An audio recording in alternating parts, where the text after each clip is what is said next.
Hello बच्चों, let's read the question. The question says 1 newton force is blank space produces an acceleration of blank space in a body of blank space.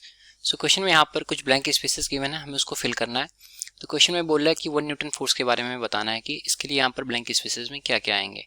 तो solve करेंगे इस problem को, note down करेंगे पहले हम अपना की कॉन्सेप्ट। तो लिखते हैं की कॉन्सेप्ट।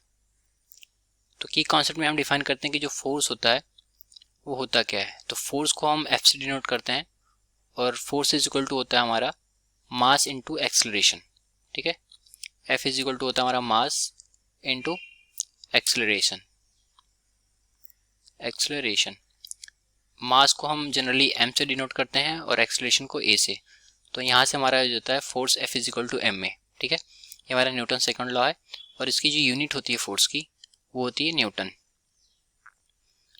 तो ये हो गया हमारा की कॉन्सेप्ट।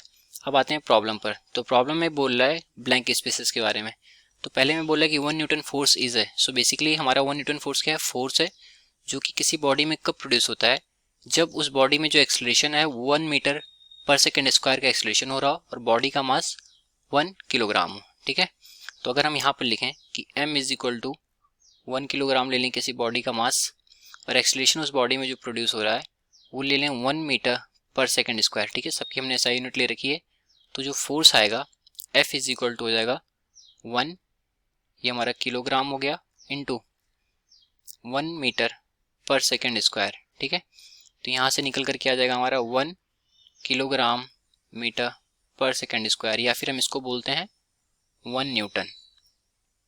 ठीक है, ये होता है हमारा फोर्स, 1 न्यूटन का फोर्स। तो ये कब प्रोड्यूस हो रहा है किसी बॉडी में, जब किसी बॉडी का जो एक्सेलरेशन है 1 मीटर पर सेकेंड स्क्वायर हो और मास क्या है 1 किलोग्राम हो।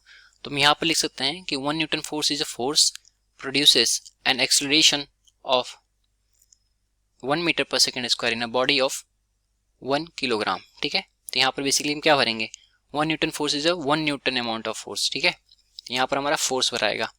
तो पहले जो ब्लैंक स्पेस होगा वहाँ पर हम लिखेंगे फोर्स और दूसरे में लिखेंगे हम, यहाँ पर लिख देते हैं पहले ब्लैंक स्पेस में फोर्स आएगा, दूसरे में आएगा एक्सेलरेशन के बारे में बात कर रहा है तो एक्सेलरेशन हो जाएगा 1 मीटर पर सेकेंड स्क्वायर, और तीसरा जो ब्लैंक स्पेस होगा उसमें हम क्या भरेंगे, मास ऑफ 1 किलोग्राम। ठीक है, body of mass of 1 kilogram. यहाँ पर लिखेंगे मास ऑफ। ठीक है, तो ये हो गया हमारे इस क्वेश्चन के solution. I hope you understood it well. Thank you.